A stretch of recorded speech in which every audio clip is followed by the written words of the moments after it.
the stuff he's saying on there is pretty profound. Like he talks about people dying from disease. He talks about hurricanes. He talks about like worldly issues in it, but it's in like this cool, groovy Prince manner that only Prince can do.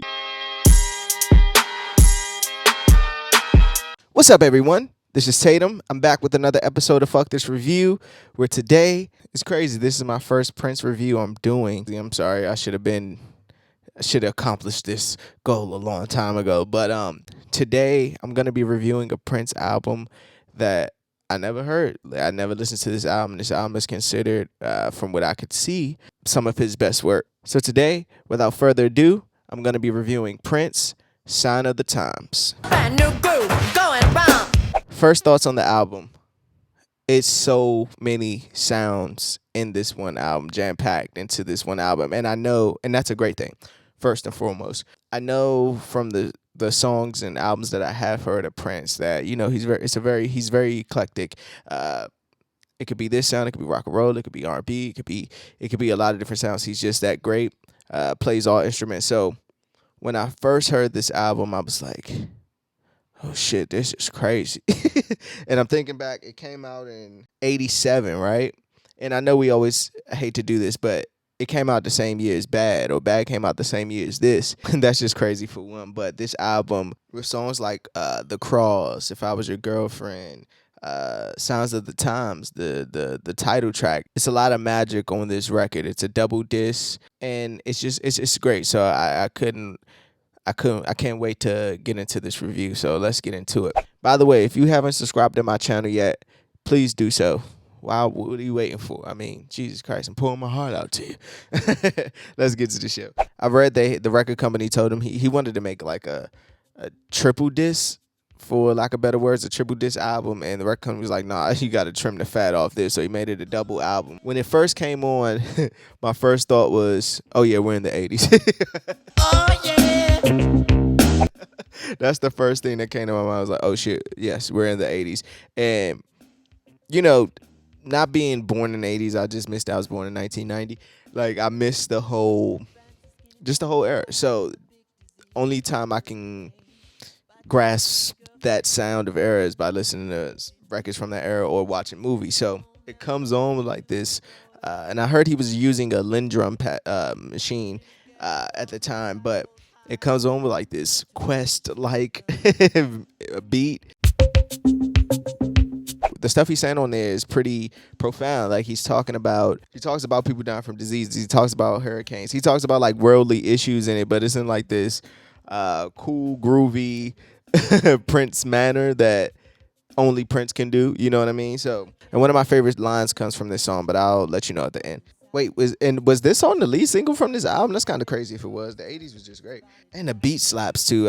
I know I said it sounded like a Quest beat coming on, but that beat was pretty hard as well. Playing the Sunshine is another record that gave me that immediate 80s vibe to it. But this one is more poppy to me. And I'm not really a big fan of pop music. So I'm joking. I'm not a really big fan of like 80s over-the-top pop sounding music. It's just not my thing. So with this song, it's cool. It's a cool record, but it's not getting added to anything. I can live without it. I can go with or without it. You know what I mean? But the song itself, he's talking about feeling free, finding the joys in life. And there's a breakdown part around like 2:38.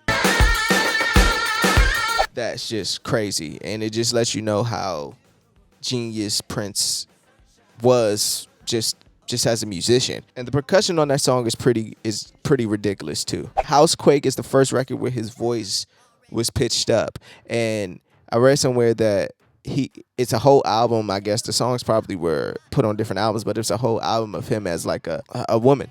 So, and they pitched his voice up, but they said the records on here sound so good. Like they sound so like I wanted that. I wanted to hear that album like in its entirety and not just, songs here, there. The first song that sounded like that, and when that groove came in on that record, ooh, one of my biggest gripes is that, it's a lot of great musicians that I would never get to see live. And Prince is one of those people that because you can, especially in this album towards the end, he gives you a piece of the live performance in the record. So if you've never been to a Prince concert, you can at least get a glimpse, and that's just a small window. The Ballad of Dorothy Parker. I love the groove on here as well. It's so mellow, but it does so much. It has like this bounce to it that I don't know. I just wouldn't expect it to have. From what I'm hearing from this album, the first few records that I'm hearing, the groove and pockets that he's finding with just forget what he's saying. The grooves and pockets he's finding with instrumentation is. I read that the song was inspired by a dream that Prince had about his then girlfriend at the time. I thought that was funny. And then to come out, find out later that the person he was speaking about was a historical figure later is kind of dope as well. But she didn't see the movie because she hadn't read the book first. I thought that was just a cool line to throw in there. It goes into it, and the only thing I could really say about this record is I love Prince's vocal performance on this record. His vocals had to be destroyed after this. That's pretty much all I could say about that record. Starfish and Coffee, I thought was an amazing record. It makes me feel good. It's a warm record for me. And to be about a real person, as a kid, his girlfriend at the time was telling him about the story about her in grade school, a girl in her class, autistic, I believe. I just thought that was just a dope story because it's kind of uplifting. It's like kind of like be yourself no matter how weird people look at you. And I hate the word weird because it always has this negative connotation to it, but like be who you want to be who you are, you were who you were before you got here. And it gives me that I love the percussion, and it gives me sort of a like a Paul McCartney-esque type of vibe to it. Slow Love, the way it drops in after Starfish and Coffee was just like, okay, this is what I love about albums when they're cohesive and you can tell there's thought put into them, and the next song drops to the next song and that song drops into the next song, and it gives me that old school feel to it, like that 50-60 vibe that something that my mom would listen to, and that's not in a bad way because I love all the music my mom played as a kid, but it gave me that old vibe. And again, it showed me that Prince can go from here to here to here. He can go to country to R&B soul. He can go from that to rock. He's just great. And then going to Hot Thing, and that's a funny song to follow, Slow Love, because it's more up tempo, it's more sexual innuendos. Slow Love is just so innocent. So it was like, this is a relationship moving really fast. And Forever in My Life, I could do without that song. You can have that one. And I think that beat just gets on my nerves. And I remember reading about the album that there may have been demos, I'm not sure, but this song sounds like a rough. It sounds like the song doesn't even, production wise, the song doesn't go anywhere for me. So that's a skip. And then we go to the next side of the album. And for those that's watched my reviews before, for me with these older albums that were on vinyls, I feel like when you flip the vinyl or go to the next vinyl, it's the start of a new album, which it feels like, you know what I mean? You got that look. He uses the high-pitched voice a lot on this side of the album. I think it's like two or three records. Every time I listen to You Got That Look, I kept finding new things. Every time, the first time I listened, the second, third, fourth, I just kept finding new things as far as production, vocals, backgrounds, stuff in this ear, stuff in that ear. I just kept hearing new things, and that's the joy of music, just finding new shit every time you listen, you know what I mean? You walked in, I woke up.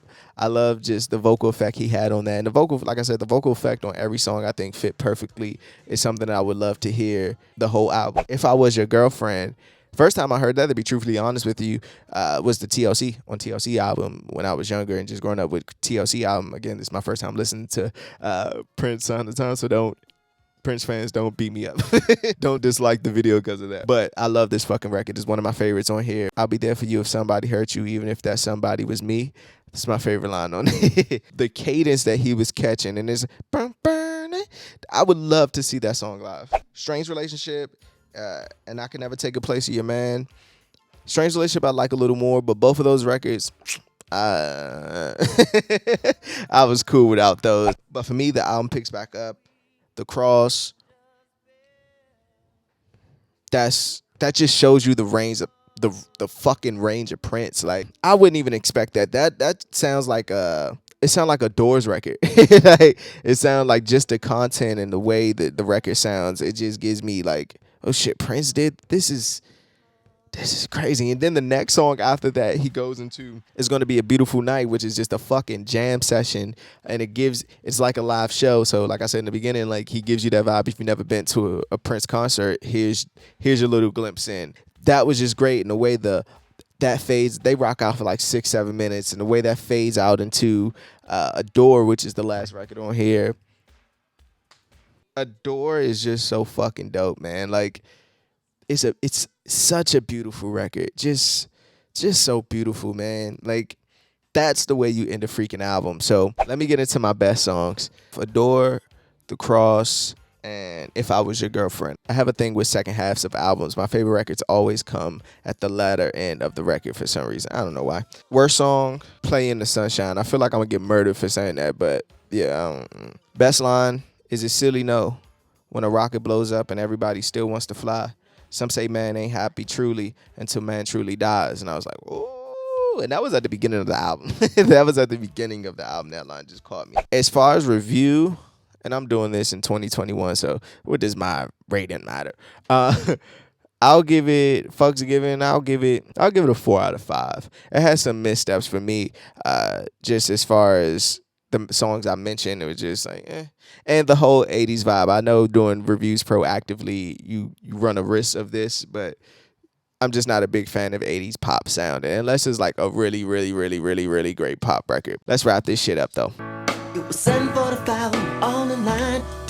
In closing, when it comes to Prince, Sign of the Times, I did enjoy this record. It made me want to go listen to more Prince albums, the ones that I haven't heard. You know, I heard the Purple Rains and things of that nature, but just dive deep into his discography a little bit more. It has so many layers and sounds, and to think that this came from, he was the mastermind of it, it's kind of crazy.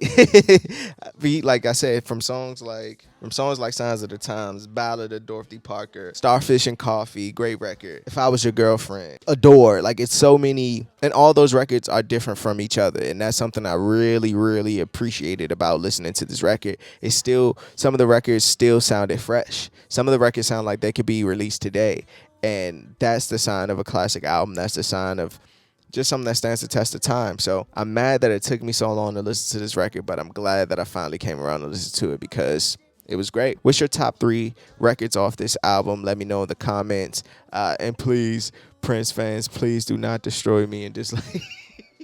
I'm just giving my honest take on the music, man. And that's all that matters. I know music is subjective, and I'm playing with people's heartstrings when I'm doing videos like this. So it's cool that you stuck around this far. As always, though, fuck this review. I'm Tatum. Peace.